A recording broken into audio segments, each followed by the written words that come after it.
এই just duty শেষ হলো, নিচে এলাম, নিচে এসে ড্রেস চেঞ্জ করলাম। আমি করছি এখন দুপুর 3টে থেকে 12টা অবধি শিফটটা, ঠিক আছে? তো এখন বাজে ঠিক 12টা, নিচে এসে ড্রেস চেঞ্জ করে নিয়েছি।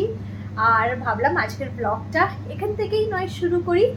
তো welcome back to the channel সবাইকে, যারা তোমরা আমার রেগুলার ভিউয়ার আর যারা নতুন আজকে আমাকে দেখছো। হাই গাইস, আমি ঝলিক চক্রবর্তী রাহা, দুবাই থেকে। তো যেরকম তোমাদেরকে বললাম, এখন ডিউটি শেষ।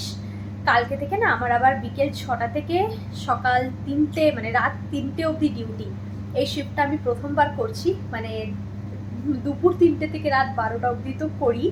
এখন বিকেল 6টা থেকে মানে রাত্রেবেলা 3টে অবধি ডিউটি দিয়েছে কাল থেকে আবার। তো যাই হোক, এরকমভাবে আবার একটা অন্য শিফটে যাচ্ছি। অলমোস্ট ওটা নাইটেরই মতন আর কি, কিন্তু যে নাইট শিফটটা করবে সে মেয়েটা নতুন। সো এবার ওকে আমাকে ট্রেন করতে হবে। সো যাই হোক, ঠিক আছে, আমি ওকে ট্রেন করে ওর সব রিপোর্টস বাগেরা সব ওকে হেল্প করে তারপরে আমি 3:30 ড্রপে বাড়ি যাব। মানে বাড়ি পৌঁছতে পৌঁছতে আমার 4টে 4:30, তারপর আবার ঘুমোবো। অনেকে যারা এই শিফটটা করেছে আগে তারা বলে যে শিফটটা ভালো, কিন্তু আমাকে এতদিন এই শিফটটা দেয়নি, এখন দিয়েছে। তো ঠিক আছে, দেখি কীরকম হয় শিফটটা। তো তন্ময় অফিস থেকে বেরিয়ে গেছে, তন্ময়েরও ভীষণ হ্যাকটিক স্কেডিউল চলছে, খুব বিজি চলছে ওরা এখন রেস্টুরেন্টস। তো যাই হোক, ও অফিস থেকে বেরিয়ে আমাকে ফোন করলো যে ঝিলিক আমি বাজার করে বাড়ি ঢুকছি, তাহলে তোমাকে বেরোতে হবে না, কারণ কালকে তোমাকে রান্না করতে হবে, রান্না করে খেয়ে তারপরে আসতে হবে ডিউটি। তো বললো ঝিলিক আমি বাজার করে তারপরে বাড়ি ঢুকছি। আমি বললাম ঠিক আছে, কারণ আমি এখন বাড়ি পৌঁছতে পৌঁছতে 1টা বেজে যাবে। তখন যেই সুপার মার্কেটগুলো খোলা থাকবে আর আমার মানে টায়ার্ড লাগবে, আমার আর ভালো লাগবে না। তো সেই জন্যই আর কি বললো যে ঠিক আছে আমি বাড়ি ঢোকার সময় বাজার করে নিয়ে ঢুকছি, এই আর কি। খুব টায়ার্ড লাগছে গো, মানে এখনও আমার কাছে 8 ঘন্টা আছে। মানে আমার 12টার সময় শিফট শেষ হয়ে গেছে, কিন্তু যেহেতু 12:30টার ড্রপ, এই সময় তো আর লোকাল ট্রান্সপোর্ট পাবো না, 12:30টার ড্রপেই আমাকে যেতে হবে।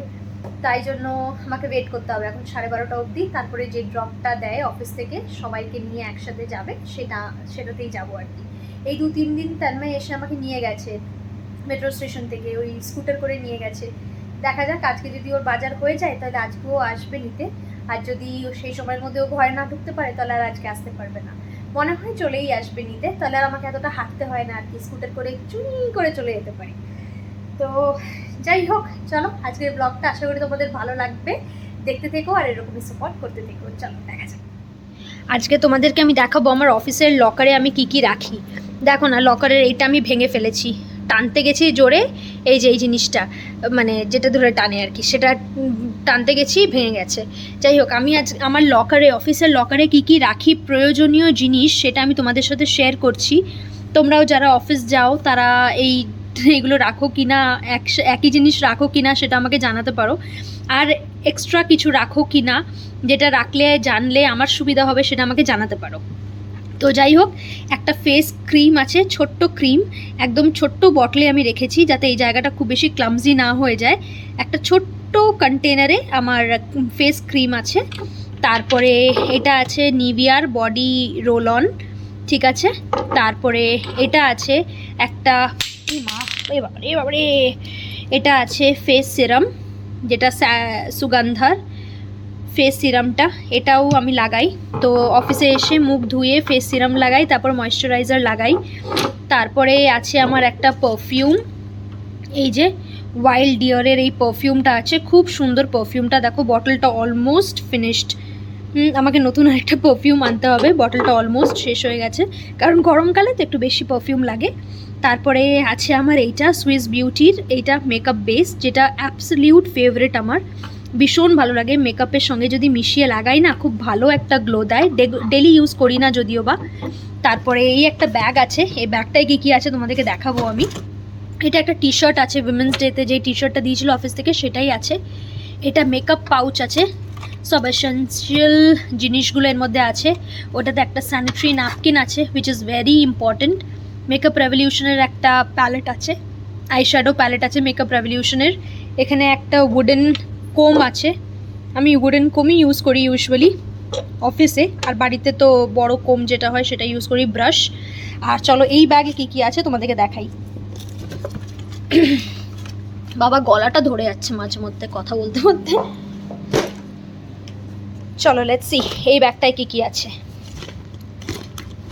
আচ্ছা, এই ব্যাগটায় আমার একটুখানি অলিভ প্রোটিন ক্র্যাকার আছে, ছোট ছোট অলিভ, তার মধ্যে চিয়া সিড, তার মধ্যে ফ্ল্যাক্স সিড, তারপরে সানফ্লাওয়ার সিড, এগুলো দিয়ে মিশানো একটা ক্র্যাকার টাইপের আর কি, প্রোটিন বার টাইপের বলতে পারো, সেটা আছে।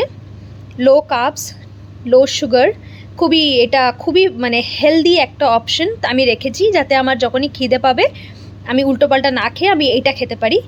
বেকড করা, নট ফ্রাইড। হ্যাঁ, জানি না গলাটা কেন ভেঙে যাচ্ছে কথা বলতে গেলেই।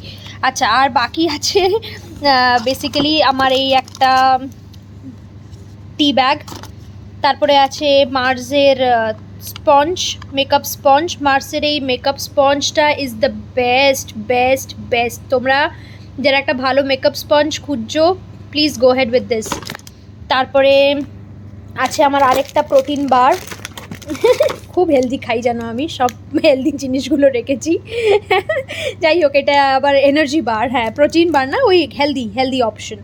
আর আছে আমার কিছু মেকআপের জিনিস, আর আছে গ্রিন টি, এই যে গ্রিন টি, আমার নেম ব্যাচ, আরেকটা টি ব্যাগ, মানে টি ব্যাগসের অনেকগুলো অপশন আছে, এটা ইংলিশ ব্রেকফাস্ট, আর এই মাস্কারা, তারপরে মাথা ব্যথা করে যদি সাডেনলি অফিসে থাকাকালীন, তাই জন্য একটা রোল অন বাম। এই খুব এসেনশিয়াল কিছু জিনিস। নেল পলিশের দুটো অপশন রেখেছি আমি এখানে, একটা এরকম শেড আর একটা এই পার্পলের শেড, এই দুটো অপশন নেল পলিশের আছে। সাডেনলি যদি হাত ফাঁকা লাগছে আর যদি কেউ স্পেশাল হোটেলে আসে, তখন চুপ করে গিয়ে এসে লাগিয়ে নিই। বুঝতেই তো পারছো আমাদের মেয়েদের কী অবস্থা, সেই আর কি। ইউজুয়ালি আমার এমনি নেল পলিশ পরতে খুব একটা ভালো লাগে না, কারণ ওই আবার চিপড হয়ে যায়, আবার উঠিয়ে আবার লাগাতে হয়, এত সময় পাই না গো। আর এই যে পেন, এই এসেনশিয়াল জিনিসগুলো সব আর কি তোমাদের সাথে শেয়ার করলাম আজকে, এইটুকুই। তন্ময় ফোন করে এখনই বললো যে বাজার খুব একটা কিছু পাইনি, মানে সবজি ফ্রেশ কিছু পাইনি, জাস্ট পাউরুটি, তারপরে কি বলে তোমার পরোটার প্যাকেট, দুধ, এগুলো নিয়ে এসছে। দুধ নিয়ে এসছে যাতে এই কটা দিন আমি একটু চা খেতে পারি, আমি জানি। সো ইয়েস, এগুলো নিয়ে এসছেও, বললো সবজি ফ্রেশ কিছু পাইনি, এমনি আলু পেঁয়াজ এগুলো নিয়ে এসছে। তাহলে আমাকে কালকে বেরোতেই হবে সকালবেলা একবার, একটু সবজি লাগেই তো, তাই না বলো? তো একটু সবজি না হলে ভালো লাগে? ঘরে সয়াবিন আছে আর ডিম আছে, ডিম কন্টিনিউয়াসলি আমি খাচ্ছি, আমার আর খেতে ইচ্ছে করছে না। আজকেও অফিসে ডিম খেয়েছি, তারপরে কালকেও ডিম খেয়েছি সারাদিন, আজকে বাড়ি গিয়েও মনে হয় আমি ডিম খাবো, কারণ তন্ময় ডিম ভুর্জি বানাচ্ছে, পরোটা দিয়ে ডিম হবে, তো আর কাল পরশু করে ডিম খাবো না। দেখি কিছু সবজি কিনে আনবো আর সয়াবিন বানিয়ে নেবো, তাহলেই হয়ে যাবে আমার 3টে দিন কোনো রকম চলে যাবে। সেই করে এই করে চলো এবার বাড়ি যাই, সময় হয়ে গেল তোমাদের সাথে গল্প করতে করতে। দেখো অফিসের ওয়ালে আমার ছবি টাঙানো আছে, ওয়াল অফ ফেমে আমার ছবি।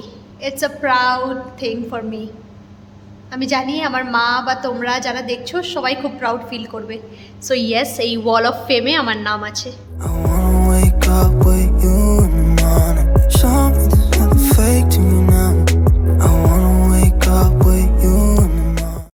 গুড মর্নিং, এটা পরের দিন সকালের ভিডিও। ঘুম থেকে উঠেছি বেশ লেট করে, কারণ আজকে আমার বিকেল 6টা থেকে ডিউটি, যেরকম তোমাদেরকে বলেছি। এই ডিউটিটা ইউজুয়ালি আমি কোনো দিনও করিনি, ফার্স্ট টাইম করছি, দেখা যাক কীরকম এক্সপিরিয়েন্স হয়। আচ্ছা, আগে তোমাদেরকে দেখিয়েছিলাম যে আমার বাড়ির সামনে যে কনস্ট্রাকশনটা হচ্ছে, দেখো বিল্ডিংটা ঠিক দাঁড়িয়ে গেছে। আমাদের যে দুবাই ফ্রেমের ভিউ ছিল জানলা খুললেই, সেটা গেল। যাই হোক, ঠিক আছে, কি করা যাবে। এবার ঘুম থেকে উঠে অনেকটাই লেট করে উঠেছি, তো ভাবলাম ঘরে পাউরুটি আছে, পিনাট বাটার দিয়ে পাউরুটি খেয়ে নিই আর একটুখানি চা খাবো, ব্যাস। আজকে আর বেশি কিছু খাচ্ছি না। আর আগে ভাত বসিয়ে দিয়েছি, কারণ ভাতটা হয়ে গেলে নিশ্চিন্তি হয়ে যায়, যেটা আগেও তোমাদেরকে আমি বলেছি। আগে আমি সবার আগে ভাত বসাই, যে হ্যাঁ ভাতটা হয়ে গেছে তো ব্যাস, এবার যদি কিছু হয়ও এক তরকারি ভাত করে খেয়ে নেওয়া যাবে। তো পিনাট বাটার দিয়ে এবার যতক্ষণে আমি ব্রেকফাস্টটা সারবো, ততক্ষণে লন্ড্রি দিয়ে দিলাম ওয়াশিং মেশিনে ততক্ষণ লন্ড্রি হয়ে যাক। আমাদের খুব বেশি ওয়াশিং মেশিন ইউজ করতে হয়, কারণ আমি তো ডেইলি অফিসে কিছু না কিছু একটা পরে যাচ্ছি, তো সেই জন্য নোংরাটাও এখন একটু বেশি হয়, কারণ গরমকাল তো ঘাম হয়ে যায়, তো ইউজুয়ালি খুব কাচতে হয় আজকাল। তারপরে ঘরের সব কাজ মিটিয়ে বেরোলাম বাইরে বাজার করতে, কারণ এই কটা দিনের জন্য একটুখানি বাজার করে নিচ্ছি। আর বাইরে এখন রোদ, যেহেতু দুবাইয়ের রাস্তাঘাটও বেশ খাখা করছে।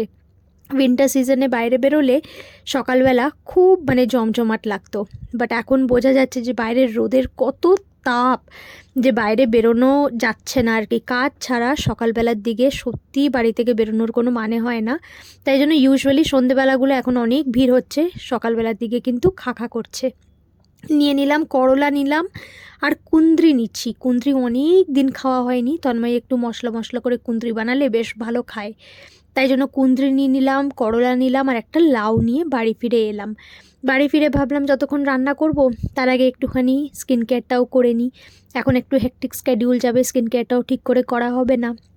তো এটা আমি কফি ফেস মাস্ক লাগাচ্ছি এমকে ফিনের। আমি skin care products usually India থেকেই নিয়ে এসেছিলাম, যা সেগুলোই চলছে। খালি ফেস ক্রিমটা এখানে আমাকে কিনতে হয়েছিল, আর নাহলে হেয়ার কেয়ার প্রোডাক্টসগুলো কিনতে হয়, নাহলে যেই বাকি নিয়ে এসেছিলাম মাস্কগুলো সেগুলোই চলছে। আজকে কুন্দ্রি আর করলাটাই বানাবো, আর সাথে বানাবো হচ্ছে সয়াবিনের তরকারি, আলু সয়াবিনের তরকারি। তো যাই হোক, একটা বাস্কেটে নিয়ে ভালো করে গরম জলে ধুয়ে নিচ্ছি। গরম জল পড়ছে যেহেতু ধুতেও বেশ ভালো লাগে, এখন বেশ নোংরাগুলো না ছেড়ে যায় গরম জল পড়ছে বলে। তো একবারে কলে ধুয়ে নিচ্ছি। আজকে যেমনি বললাম মশলা মশলা করে কুন্দ্রি, করলা ভাজা আর সয়াবিনের তরকারি। It's in my chest, got me feeling some kind of way. I confess the rhythm takes over, no room to rest. My heart's dancing, it's a love conquest. Oh, the melody, it's smooth.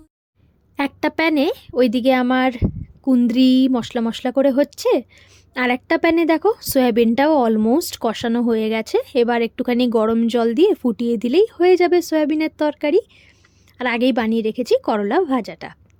রান্না হয়ে গেল, এবার পালা হচ্ছে রান্নাঘর পরিষ্কার করা। সুন্দর করে রান্নাঘর পরিষ্কার করে নিচ্ছি। আর এখন যেহেতু নতুন নতুন জিনিসগুলো বেশ ভালো লাগছে যত্নও করতে, এখন থেকে যদি সবাই মিলে একটু যত্ন করি জিনিসগুলো ভালোই থাকবে। রান্নাঘরের স্ল্যাবটাও সুন্দর করে পরিষ্কার করে নিলাম, রান্নাঘরের ফ্লোরটাও একটুখানি মপ করে নেব। আমার রান্নাঘরের কাজ ডান আজকের মতন। গিয়ে এখন ভালো করে স্নান করব, স্নান করে আবার 1 ঘন্টার মতন যদি সময় পাই শোবো, না হলে ডাইরেক্ট আমি অফিস চলে যাব। দেখি কেমন লাগে এই ডিউটিটা করতে, জানি না। যাই হবে না কেন তোমাদেরকে পরে আমি শেয়ার করব যে ডিউটিটা কেমন লেগেছে। আর এইদিকে পায়ে আমি এত বড় একটা চটি পড়েছি তন্ময়ের। রান্না হয়ে গেছে, এই যে যেরকম বললাম তোমাদেরকে রান্না ডান। খুব সিম্পল একটা লাইফস্টাইল তোমাদের সাথে শেয়ার করলাম। একটা মেয়ের লাইফ যে ডিউটি করছে, তার সাথে সাথে সংসার সামলানোর চেষ্টা করছে, আর তোমাদের জন্য ভ্লগ আনারও চেষ্টা করছে। তোমাদের সাপোর্ট খুব ম্যাটার করে আমাদের জন্য, এরকমই ভালোবেসো, সাথে থেকো আর নিজেদের যত্ন নিও। খুব শিগগিরই অন্য আরেকটা ভিডিওর সাথে দেখা হচ্ছে। আজ আসি, টাটা।